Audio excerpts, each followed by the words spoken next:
Good morning, good afternoon, good evening, and good night.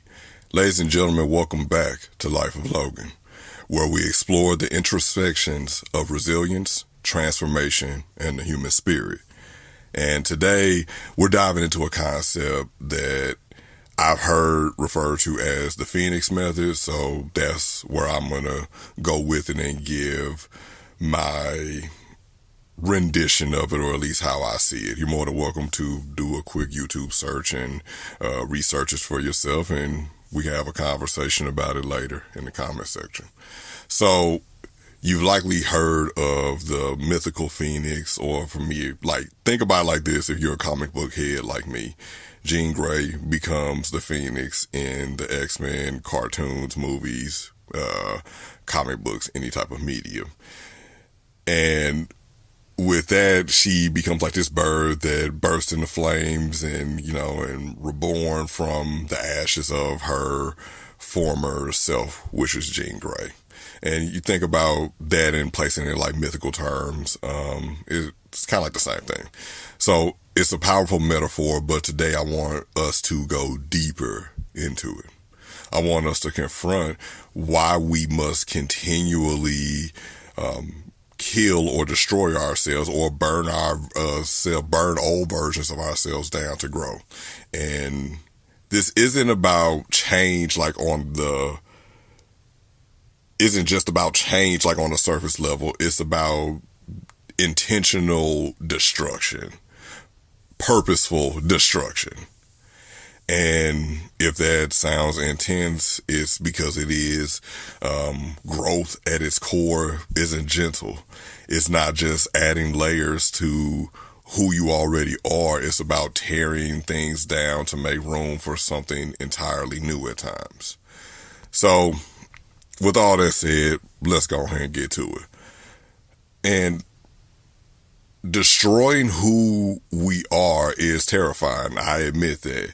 There's comfort in familiarity, even if that version of you is quote unquote broken or incomplete. Your routines, habits, and even your pain become safe in their predictability. The fear of stepping into the unknown can paralyze us, even if it's something that's going to be better than our current circumstances. But when you think about it, how many times in your life have you been or felt stuck, knowing deep down that you're no longer the person you want to be? Maybe it's the job you've outgrown, the relationships that no longer nourish you, or the version of yourself who settles for less than they deserve. And the problem is we cling to these versions of ourselves, believing that they define us in some way. But what if they're just emotional and spiritual prisons that we built? What if the only way to freedom, the only path there, is to burn them to the ground? Destruction is painful. When you let go of an old identity, it feels like death. You mourn who you were. But what if the pain is the price of evolution? And thinking about the times where I've truly grown, it wasn't during moments of ease. It was when life forced me to confront myself. When a relationship may have ended, when, you lose a source of income, when you hit rock bottom, I guess you can say. And we are told to romanticize growth, which we should, but the reality is you're romanticizing something that is messy, that's lonely, that's scary, and like that phoenix, you can't rise without first being reduced to ashes. So thinking about how you apply the Phoenix method to your own life and things that I've done, looking back on it. So here are 3 steps to burning yourself down, quote unquote, burning down the parts of you that no longer serve you. It's identifying what needs to go. So taking an unflinching look at your life, what habits, beliefs, or relationships are you just holding on to, and you holding on to them is holding you back. What parts of yourself are outdated or misaligned with who you want to become? And the next phase is accept the pain of letting go.